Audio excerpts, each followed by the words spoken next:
Hello, Miami. This is 305 Sports Now, your home podcast and channel for all things Miami sports related. I am Will, and man, Mario Cristobal, that was quick. All right, I will say this: Kevin Steele takes the job over in Alabama, and it was like 48 hours ago. We have a new defensive coordinator out of pretty much Marshall / Tulane, because he was actually at Tulane for about a month, and now he's a new Hurricanes defensive coordinator, play caller, Mr. Lance Guidry. Okay, Mr. Lance Guidry joins the University of Miami as the new defensive coordinator. Now, before I get into the statistics and who Lance Guidry is and so on, I want to talk a little bit about Charlie Strong. You guys know that I big fan of Charlie Strong. I was absolutely shocked that he didn't get a promotion. All right. I'm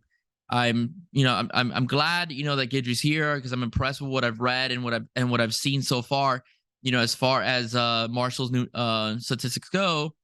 But I was surprised that Charlie didn't get the job. I mean, with the head coaching experience, his recruiting capabilities, his relationship with the linebackers, his relationship with the parents, his history as a head coach, winning 2 national championships as D coordinator for the University of Florida as well, former defensive coordinator, for South Carolina. I thought he'd be a shoo-in, to get the position, handed to him.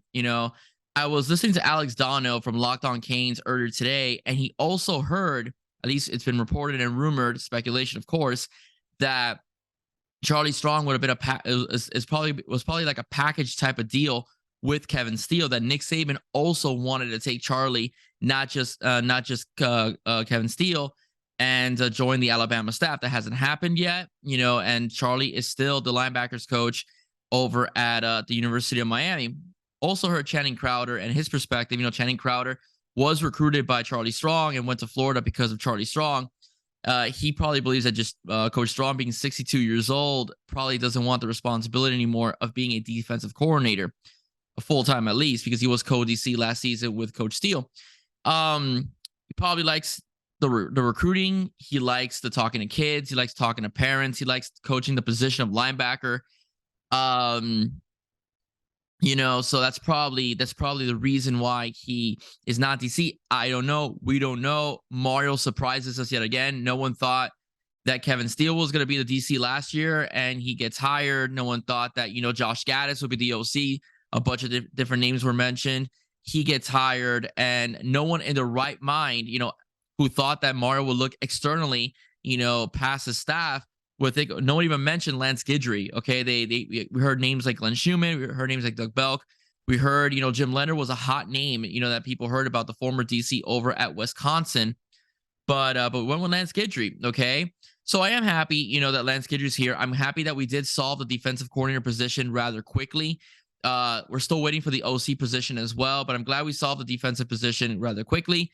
And I have to say, I am impressed with Marshall's defense. Okay, Marshall's defense and total defense. I know they played the Sun Belt Conference, but they had some key wins. They won their bowl game against UConn, and they beat Notre Dame in South Bend this season.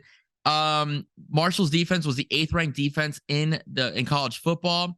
16.2 per games allowed, right? That's very, very, very impressive in today's world of college football, where teams are scoring, where it seems like, like basically like opening a jar and just eating some candy. Okay, it seems to be easy to score now. Teams only averaged 88 yards a game run the football against them. Third down efficiency, they were very good. Okay, they were 3rd in the country in yards per game allowed. All right, they were 3rd in the country in red zone defense as well. They forced 29 turnovers. They had a great victory where their defense really stepped up, especially towards the end of the game, with a pick 6 and beating Notre Dame, which was ranked in the top 10 at the time in South Bend. All right, so that was a huge victory for Marshall, and that was a huge victory for the entire coaching staff of Marshall, and especially, the defensive play caller, which was Coach Guidry. All right. A little bit about his defense. His defense is very aggressive. Okay. It is a defense that causes disruption. It is a defense that forces turnovers. All right. As you could tell from the 29 turnovers this season, especially interceptions, it makes quarterbacks make mistakes because of the pressure that he brings. But you have to have, your assignment, good to go. All right. You have to pretty much be in a position to make plays. set your edges, know your spots as well. Because if not, you will have big plays. Okay. Because of course, being an aggressive defense, if it's picked up or there's a mistake on an assignment, it could lead to a big play, like we've seen, in the past with even our football teams under the Manny Diaz, tenure as D coordinator and head coach as well, where if guys miss their assignments or blitzes were picked up, it could lead to big plays, on offense for the opposite team. So you have to have, but his team, his Marshall team, was very disciplined. All right. So you have to know your assignments. Okay. If you know your assignments, you set your edges, you stick to your man, in some cases play your zone a little bit, but stick to your man primarily and get to the pass rusher and use good technique, get to the pass rusher. His defense could be really, really, really, really solid, really strong. He's an energetic guy. Okay. He's a very energetic guy. He knows how to talk to players. I saw a highlight of him when he was at Western Kentucky, motivating his players for a bowl game. And I think, with this front seven in particular, he will be very successful calling plays. Okay. I'm very excited to see how he uses Leonard Taylor III. I'm very excited to see how he uses Hakeem Mesidor. I'm very excited to see how he uses the defensive ends like Ruben Bain, Najee Kelly. Hopefully this season, Cyrus Moss as well. Harvey.